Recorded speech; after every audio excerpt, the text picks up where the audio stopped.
Itel launch করলো আরও একটি নতুন স্মার্টফোন যার নাম itel RS4, আর এটি হচ্ছে আইটেলের একমাত্র গেমিং ডিভাইস। ফোনটির 12256GB ভ্যারিয়েন্টের অফিসিয়াল প্রাইসটা হচ্ছে 19,990 টাকা। তো এই প্রাইসে ফোনটিতে রয়েছে 12GB RAM, G99 ultimate gaming chip, 120Hz punch hole display, 5000 mAh battery plus 45W fast charger in the box. তো আজকে ভিডিওতে আমরা এই ফোনটি সম্পর্কে কথা বলবো এবং ফোনটিতে যা কিছু অফার করা হয়েছে তা সত্যি কতটুকু কাজের হবে সেটি জানতে পারবেন আজকের পুরো ভিডিওতে। তাই লাইক অ্যান্ড সাবস্ক্রাইব করে পুরো ভিডিওটার সাথেই থাকুন। তো চলুন শুরু করা যাক আজকের এই ইন্টারেস্টিং ভিডিও। শুরুতেই কথা বলতে চাই ফোনটির ডিজাইন নিয়ে। তো এই ফোনটির ডিজাইনকে যথেষ্ট সুন্দর এবং প্রিমিয়াম করা হয়েছে, দেখে মনেই হবে না যে এটি আইটেলের কোনো স্মার্টফোন। এছাড়াও এই ফোনটিকে বেশ কয়েকটি কালার ভেরিয়েন্টে লঞ্চ করা হয়েছে।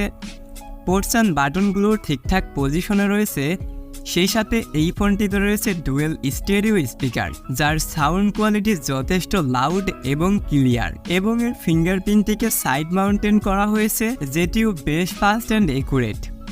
তবে ডিসপ্লেতে রয়েছে 6.56 ইঞ্চের একটি IPS LCD প্যানেল যার রেজুলেশন HD+, অর্থাৎ 720x1612 পিক্সেল। তো এইখানে আমি কিছু কথা বলতে চাই, আর সেটি হচ্ছে এই 20,000 টাকার একটি স্মার্টফোনে HD+ ডিসপ্লে মেনে নেওয়াটা খুবই কষ্টকর। অ্যামোলেড না হলেও অ্যাটলিস্ট ফুল HD+ হওয়ার দরকার ছিল। তবে সবথেকে ভালো ব্যাপার হচ্ছে যে এখানে রয়েছে 120Hz ফাস্ট রিফ্রেশ রেট, যার ফলে গেমিংয়ে একটা স্মুথ এক্সপিরিয়েন্স পাওয়া সম্ভব। এবং এই ডিসপ্লেটার পিক্সেল ডেন্সিটি হচ্ছে 269 ppi। Thin bezels average and top centre রয়েছে একটি সিঙ্গেল পাঞ্চল সেলফি ক্যামেরা। এই ডিসপ্লেটিতে রয়েছে সর্বোচ্চ 500 নিটসের পিক ব্রাইটনেস, যা ইনডোর কন্ডিশনের জন্য ঠিকঠাক থাকলেও আউটডোরে বেশ স্ট্রাগল করতে হয়। তো আমার মধ্যে আরও একটু ব্রাইটনেস দরকার ছিল, অ্যাটলিস্ট 800 নিটসের মতো পিক ব্রাইটনেস হলে একদমই ঠিকঠাক হতো। সেই সাথে আইটেল বলছে যে এই ফোনটিতে রয়েছে কর্নিং গরিলা গ্লাসের প্রোটেকশন, তবে কোন ভার্সন রয়েছে এই বিষয়ে কোনো অফিসিয়াল তথ্য পাইনি। ধরে নিচ্ছি যে এখানে কর্নিং গরিলা গ্লাস 3 এর একটি প্রোটেকশন রয়েছে। তো ডিসপ্লে রেখে এবার যদি আমরা পারফরমেন্স সেকশনে আসি, তাহলে ফোনটিতে চিপ হিসেবে ইউজ করা হয়েছে মিডিয়াটেক হেলিও G99 আলটিমেট, যেটি 6 নানোমিটারের 2.2 GHz এর একটি অক্টোকোর চিপসেট, যার জিপিইউতে রয়েছে মালি G57। এই ফোনটিকে একটি মাত্র র্যাম ভেরিয়েন্টে লঞ্চ করা হয়েছে, 12256GB ভেরিয়েন্ট। সেই সাথে আরও 12GB পর্যন্ত ভার্চুয়াল র্যাম থাকছে, অর্থাৎ টোটালি 24GB র্যাম থাকবে এই ফোনটিতে।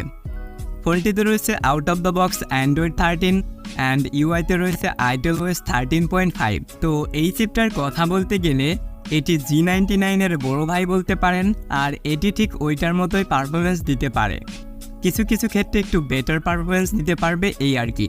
এটি থেকে রেগুলার কাজগুলো একদম ঠিকঠাকভাবে করতে পারবে, যেমন অ্যাপ ওপেনিং ক্লোজিং টাইম রয়েছে ঠিকঠাক, প্লাস একসাথে ভারী ভারী অনেকগুলো অ্যাপকে ব্যাকগ্রাউন্ডে ওপেন করে কাজ করা যাচ্ছিল, যার ফলে আপনি চাইলে এটি থেকে খুব ভালোভাবে মাল্টিটাস্কিং করতে পারবেন। যারা অ্যাট এ টাইম অনেকগুলো অ্যাপকে একসাথে রান করে কাজ করেন তাদের জন্য এই ফোনটি ঠিকঠাকই থাকবে।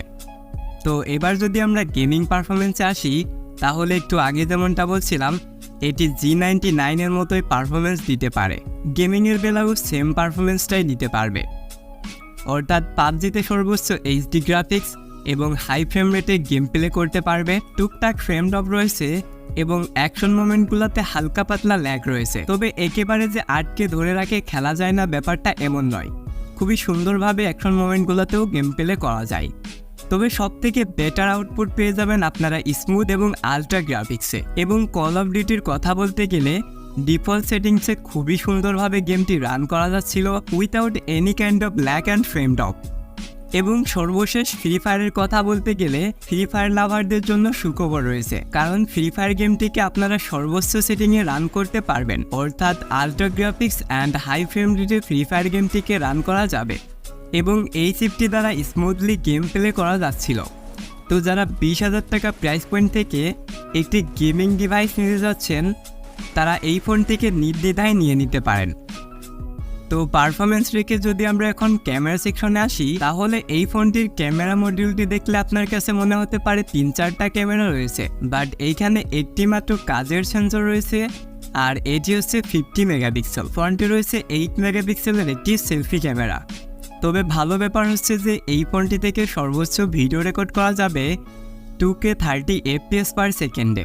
তবে থাকছে না কোনো প্রকার স্টেবিলাইজ করার ব্যবস্থা।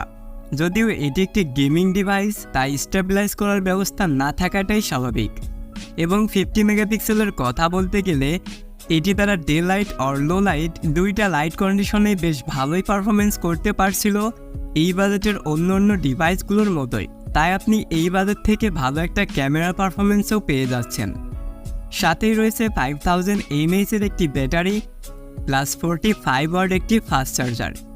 সেই চার্জারটিকে দিয়ে এই ফোনটিকে 0 থেকে 100% চার্জ করতে পারবেন মাত্র 50 মিনিটের মধ্যে। এবং চার্জ ব্যাকআপের কথা বলতে গেলে নর্মাল বা বেসিক ইউজে 1 দিন বা 1.5 দিন প্লাস পর্যন্ত ইউজ করা সম্ভব। এবং হেভি গেমিংয়ের কথা বলতে গেলে 7 থেকে 8 ঘন্টার মতো স্ক্রিন অন টাইমকে পেয়ে যাবেন। তো ব্যাটারি ব্যাকআপটাও ঠিকঠাকই রয়েছে। তো এখন কথা হচ্ছে যে এই 19,990 টাকা প্রাইস পয়েন্ট থেকে ফোনটা আসলে কতটুকু কাজের হবে। তো এই ফোনটার একটি মাত্র নেগেটিভ সাইড আমার কাছে মনে হয়েছে, আর সেটি হচ্ছে ডিসপ্লে প্যানেল। এখানে যদি ফুল এইচডি প্লাস অথবা অ্যামোলেড হতো তাহলে আর কোনো কমপ্লেন থাকতো না। তো এই একটি ব্যাপার যদি আপনারা মেনে নিতে পারেন তাহলে এই ফোনটির সব কিছুই একদমই ঠিকঠাক রয়েছে। এই বাজেট থেকে ফোনটা আপনাকে একটি সুন্দর এক্সপিরিয়েন্স দিতে পারবে।